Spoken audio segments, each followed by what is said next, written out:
Hi, my name is Katie. I am a crocheter and knitter located in Northern Virginia. This is my podcast episode number 1. I am trying this out myself because I have been watching a lot of various knitter podcasters on YouTube myself, and I really enjoy that type of content, especially doing it while I'm knitting.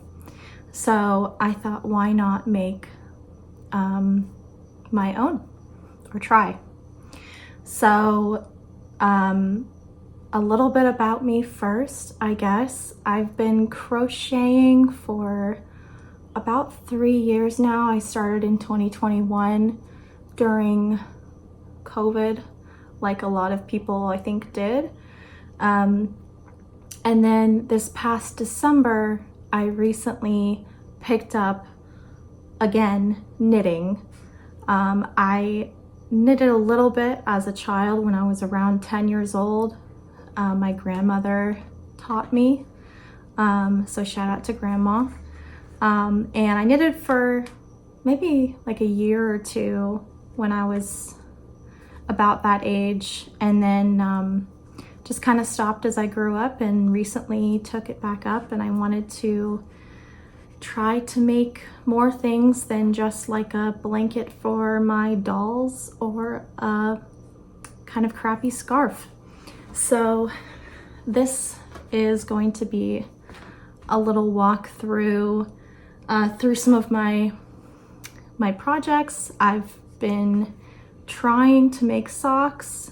I made a successful pair recently, finally, and I want to show you something that I recently started, a whip, and also a couple of yarns that I have in my stash that I want to do something with sometime soon, but I'm not quite sure, and maybe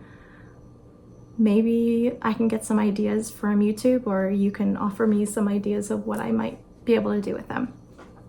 So the first item I have, which I guess it's not a whip because I'm not gonna do the other sock to complete this pair, because you'll see this pair is not, it's my first attempt that I completed, but it's not something that I would wear. It's just kind of there to remind me, I guess, how far I've come, I think. So I first started to try to learn how to knit a sock, I think in March, so a couple of months ago, and it was really difficult. I mean, it was really intimidating to start in the first place because it's so hard, and there's so many like different anatomy points of the foot that you have to conform the fabric to, and it scared me, but I really wanted to be able to knit a sock. So I got a lot of different circular needles, and I had ones that were like that long with the two ends. So they were a shorty pair, and it was just too frustrating. My hands were cramping, and it wasn't working. So I got a longer set of needles, like an 80 is it centimeters or inches? The one that is recommended length for magic loop. And it took me maybe about 10 tries to get the magic loop looking right, like following a video and trying to not have it ladder all over the place.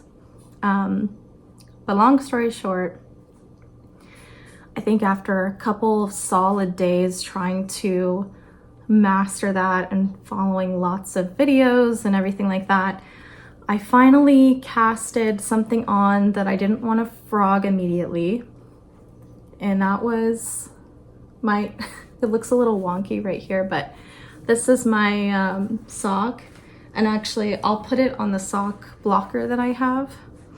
But I'll tell you why it's not a keeper sock or a wearing sock in a minute. But let me just put it on the blocker. I haven't blocked these because, and okay, you can kind of see, like, obviously it's not fitting on the sock blocker because I messed up the toe and the toe is too stubby. So you can see that it's not physically fitting on this blocker because the toe is too stubby and short. But when I was making this, I was so excited, and I got all the way to decreasing for the toe, and I basically missed out the alternating rounds of regular stockinette with no decreases in between the decrease rounds, so I made it like really stubby. So basically, like, my foot just goes and then it's like, cut, you're done. And yeah, I just got really impatient and I didn't listen to the instructions properly before I finished it, and then I was like really frustrated at myself. But before I talk any more about this, I will mention the tutorial that I found really helpful. It was the favorite socks pattern that is shown in a tutorial by Vine. She's also known as Kristen Lehrer on YouTube. I'll link her information down below in the video that I followed, but I found that super helpful to understand how to knit a sock and kind of break it down into a lot of good steps. This one follows a reinforced heel flap and gusset construction, and I thought I was doing a really great job again until I hit the toe, and then that just kind of fell to shit a little bit. But that's okay, because the next pair, oh, I guess I should mention before I go on, this yarn I thought was so gorgeous. It kind of reminded me of like a flamingo garden. This yarn here is called, I got it from my local yarn store. It's called, it's by Ancient Arts Sock, it's Ancient Arts Sock Yarn. Ancient Arts is the company, and the color is in the shade Flowers in the Field. I would have called it something like flamingo-ish, but Flowers in the Field also makes a lot of sense. But yeah, so that was my first finished attempt, but definitely not a perfect sock. Now moving on to my pair of socks that I took my time more on, and I love this yarn so much, this color.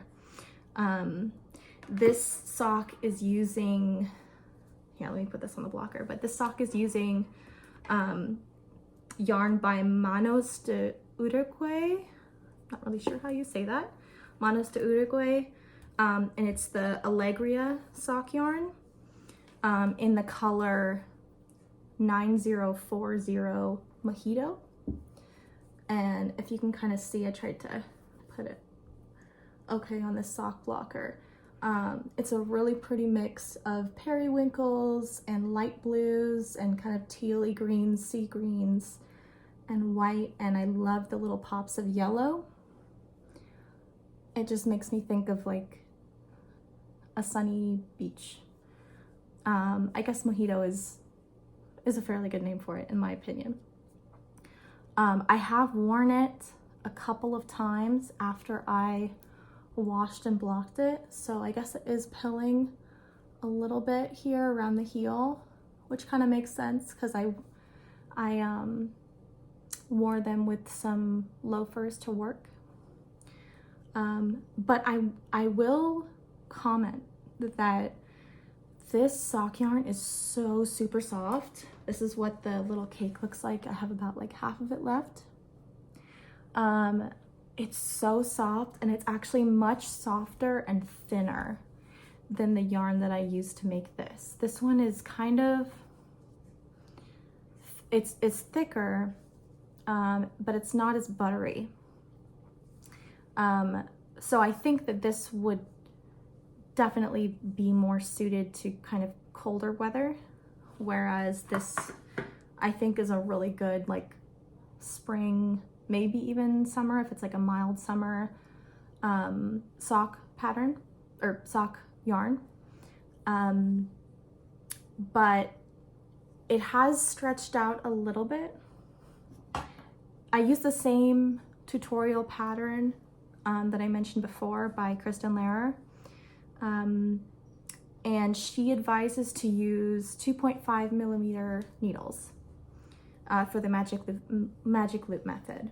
And I did, although I'm thinking that since I've worn this a couple of times since then, I maybe should have done the ribbing at least in the 2.25 millimeter needles, because I heard that that's also just generally recommended for ribbing to kind of help cinch it in, because you might be able to tell on here, but it's a little bit like the tiniest bit floppy on this blocker.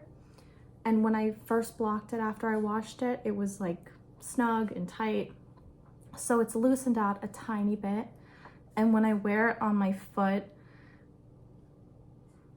it doesn't have the tightest grip around my ankle in a way that's still not uncomfortable, but like most secure grip, I guess.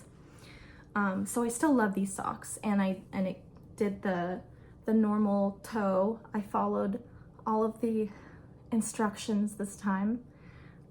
Yay me. And the gusset and the heel flap is still here. So I'm really, really proud of these two socks, or well, this pair of socks. And I'm definitely, I've definitely been bitten with the sock making bug. I want to make all the socks. I've been watching Summer Lee on YouTube. I believe her name is Summer Lee Makes or Summer Lee Designs, I think it is. And I was watching some tips for making socks and improving your sock making. And she and a few other people say make like tons and tons of socks to get good at them. And that's what I hope to do. I've kind of jumped the gun a little bit and made one sock that already is not vanilla, against her recommendation of making just a ton of vanilla socks and then venturing, I think, to harder ones like color work. But my next finished item, so it's only half of a pair of socks, but I made a sock for my partner. I really wanted to try color work. I also recently got this book, Charming Color Work Socks by Charlotte Stone. And her patterns in here are beautiful. A lot of them look really kind of tough, at least for someone who hasn't done color work before. So I picked a pattern in this book. I really wanted to make something and I couldn't stop thinking about it. So I picked a pattern from this book that only used 2 different colors of yarn. And it's the Summer Meadows pattern. So the inside of the flower and the background are the only colors that you need, and then the background color makes the ribbing, the heel, and the toe. So I thought that that would be an okay way to dip my toes in. And I'm pretty happy with how it turned out, considering it's my first color work sock and experience knitting that way, and only my second or 2.5 time making socks, if you count that first stubby toe one. But this is the sock that I made according to that pattern. Obviously I used this really pretty tonal mustard yellow and this creamy white. I don't know what yarn the creamy white is. I got it from my local yarn shop, and the label was on the outside, and I think I threw that away. But it was just like a creamy kind of ivory white, not super stark. But I will say that the yellow that I used is this Knit Picks Stroll in a Knit Pick Stroll tonal in the shade Poppy Field Tonal, I think. I got this from Amazon, so they didn't have that many colors to choose from in this particular selection. But I think that's what the shade was called, and that's what it says in the label, unless that's referring to, again, like the sub collection of Stroll Tonal. I don't know. I think poppies can be this color. I've really only seen them red, but I think they can. So, but anyway, yes. So this is the sock that it looks kind of weird like this. This is the sock that I made for him. It took me about a couple of weeks. I just finished this the other day. I have not wet blocked it or anything. I'm hoping that wet blocking it will kind of flatten and relax some of there's kind of a few stitches on the side of the foot here where it was on the edges of the two different needles for Magic Loop, where it's a little bit bumpy and chunky, you can kind of see. And I mean, I don't know if it's too noticeable when he puts it on his foot. You can't really notice it because that's kind of like right where it's going under the foot, I think, or but right close to it.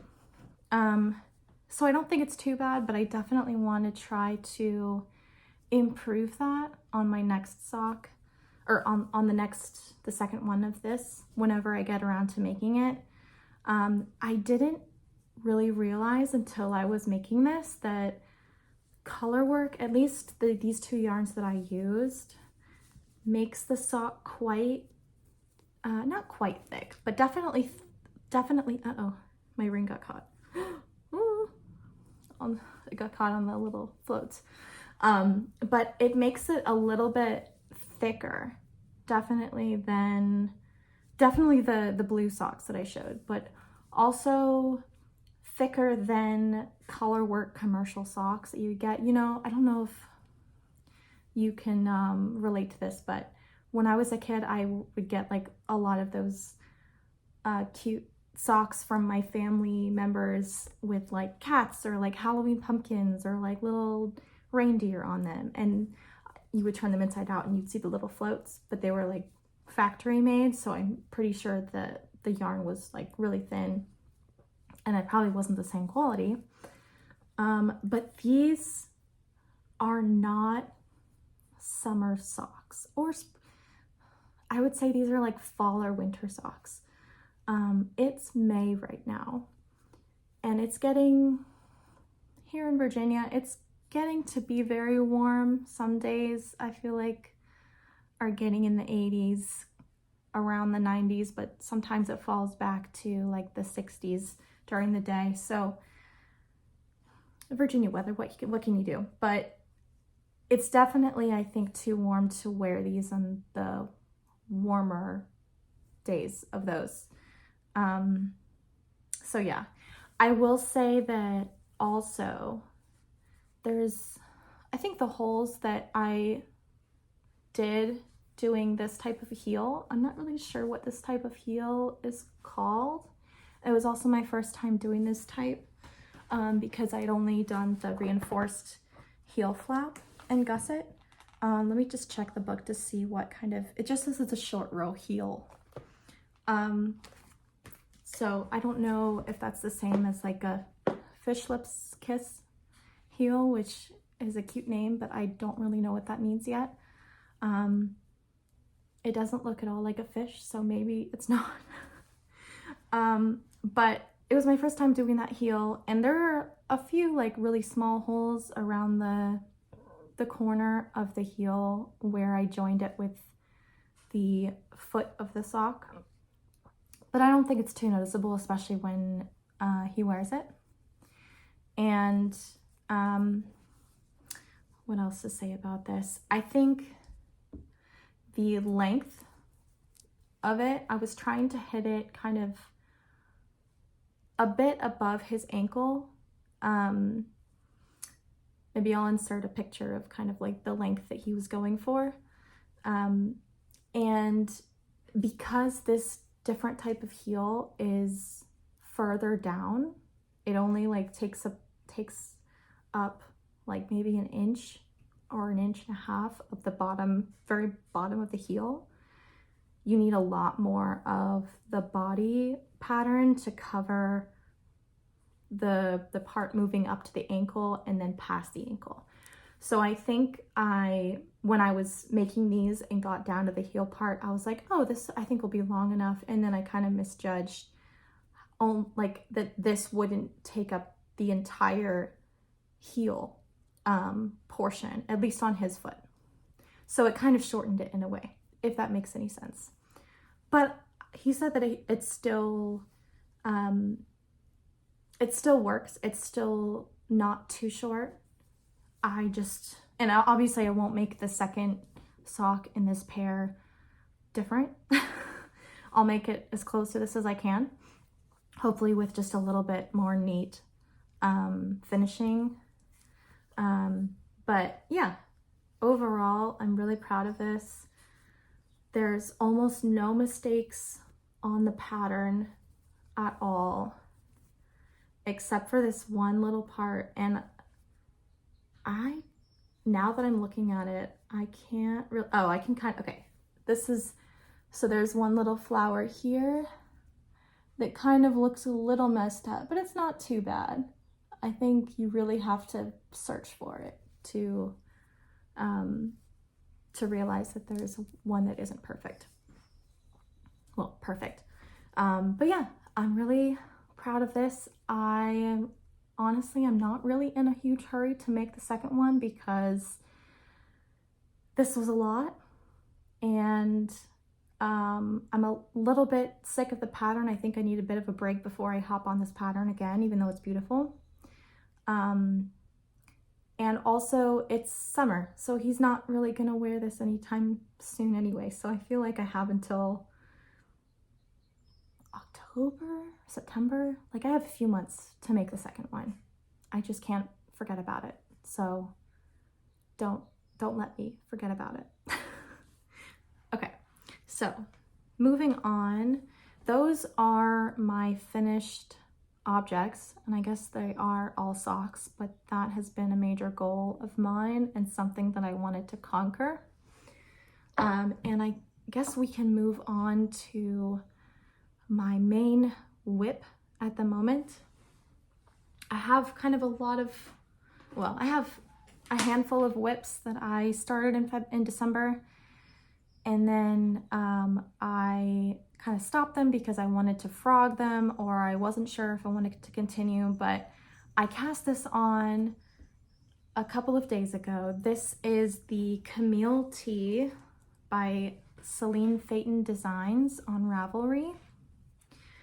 And I'm not really sure how to show it to you now because it's on my needles and it's in an awkward kind of stage, but I'll insert a picture of the pattern to right here so you can kind of see what the finished product looks like.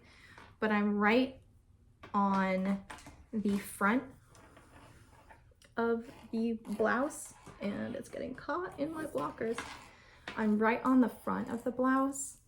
So this is the back, obviously, and then this is I've only just started to begin the front lace. So in the pattern, there's front lace, and then there's a little bit of lace on the sleeves and on the bottom hem of this.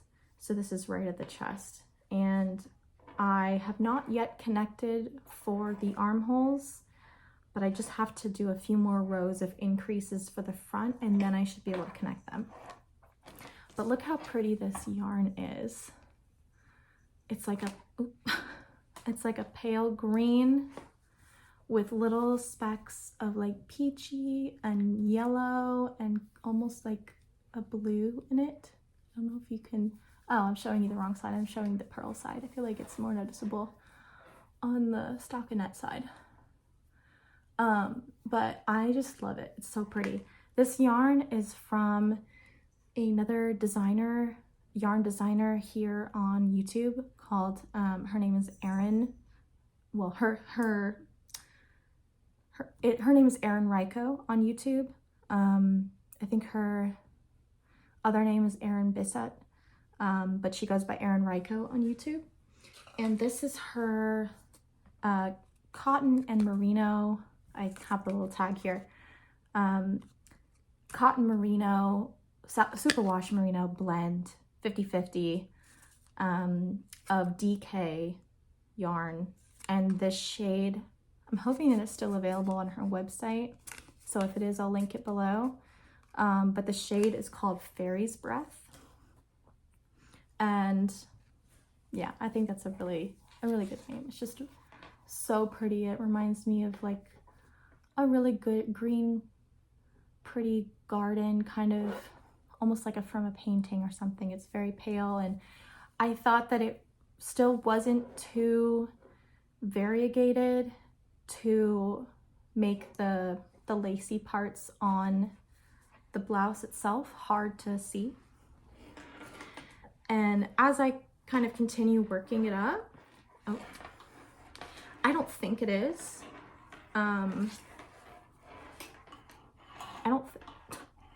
I've kind of gotten yarn tangled here, but I don't think it is. You can kind of see a little bit, my gauge might be a little bit loose on that trim part, but hopefully it won't be too bad when I do more of it and eventually block it. But I love how it's turning out so far. I kind of do want to start another pair of socks, either vanilla or try something else in this Charming Colorwork socks book. Like there's a pair of socks with lavender flowers on them that I really want to do for somebody, but I'm trying not to get ahead of myself and focus. I need to focus on this project, or I'll just forget about it and then be bummed, because I've been really wanting to use this yarn that I got sometime last year from Erin's shop. And yeah, okay, so before we wrap up, I will just share a couple of more yarn cakes that I have that I'm kind of stumped about, but I really want to use. I have plenty more yarn in my office, my yarn cave, that maybe I'll show to you in another episode, but right now it is in the midst of being organized and it's a mess. But I have some yarn that two cakes of yarn, well, two types of yarn. I have more cakes of this one, but I got these when I went to Japan last year in Tokyo. They had a walnut store. I think Walnut is like a yarn shop brand, and it was near, I think it was near Harajuku in Tokyo. But I got some of this gorgeous, I got some yarn there. This isn't all of it, but I didn't get too much. I filled my suitcase pretty full with a lot of things anyway. But I got this really, really gorgeous pink yarn, and this has kind of, I don't know if you can tell, but it's got little flecks of green and yellow and even some blue, and it's really shiny yarn. It feels really soft and like it would be really drapey. The material is, so it's 50% superwash merino wool, 50% tencel, and I think that's plant fiber. So that probably lends more to the luster that this yarn has. This is by Amarisu.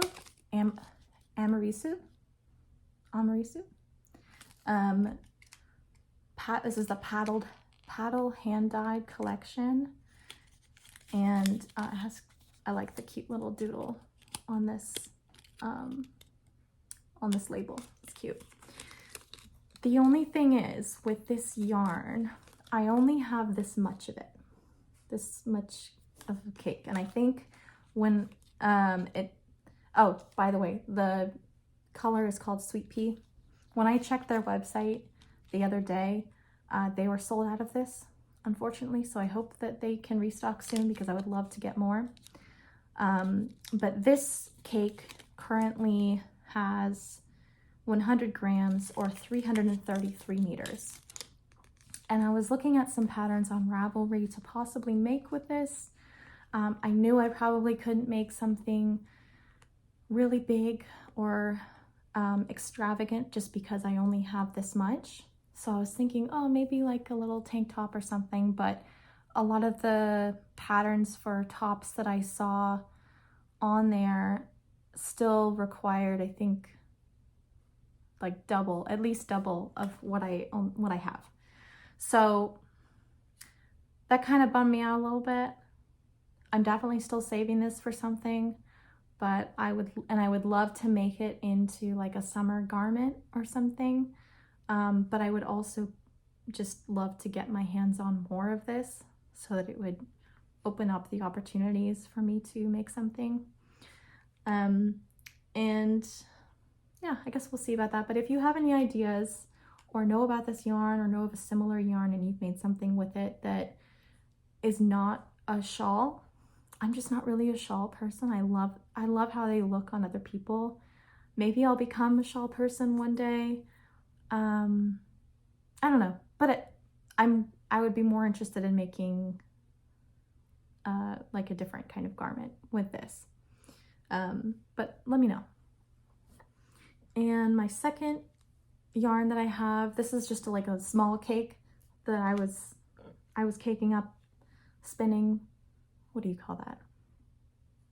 Winding up, and it kind of broke into two parts, so I just have a small cake. This is also by Emirisu. A lot of the yarn in that walnut shop in Tokyo had Emirisu yarn, so I'm not sure if they're affiliated with each other. They very well could be. But this is the Parade hand dyed. This is the Parade hand dyed yarn. And this is in the shade Peony, but they spell it like Pioni. And what is the material on this? This is 60% wool, 20% cotton, and 10% silk, and 10% linen. So this is, and it feels really soft, very similar to the yarn I showed before, the pink one. This feels very much like another kind of summery, very drapey yarn. I would say, it doesn't categorize it on the label, but I would say this is definitely like a fingering weight yarn. And then this pink, if I were to guess, I would say like sport weight, I would say for this one. Just a guess because it doesn't say on the label. But yeah, I have a little bit more, I think, of this, or at least the same quantity as I do of the pink, but still not sure what I will do with this. I don't love this color as much as I love the pink. This is gray with little bits of kind of blue and pinks and yellow. It's kind of similar. I'm just not as fond of gray as I am with brighter kind of springier colors. I have one more thing to show you. One more cake of yarn, and this is what it looks like. Very pastel-y and gorgeous, very light and pale. This is also, again, by Erin Reiko. And this is her sport yarn. The composition is 80% superwash merino and 20% nylon. So I feel like it could be a good sock yarn. It is sport weight, so it would be like potentially just a little bit thicker of a sock. But I don't think I want to make socks with this. I think I want to make some kind of garment. I do have quite a lot of this. I have maybe 3 or 4 more cakes of this, and I have a crochet project that I started last summer that I just have to frog and then add to this stash.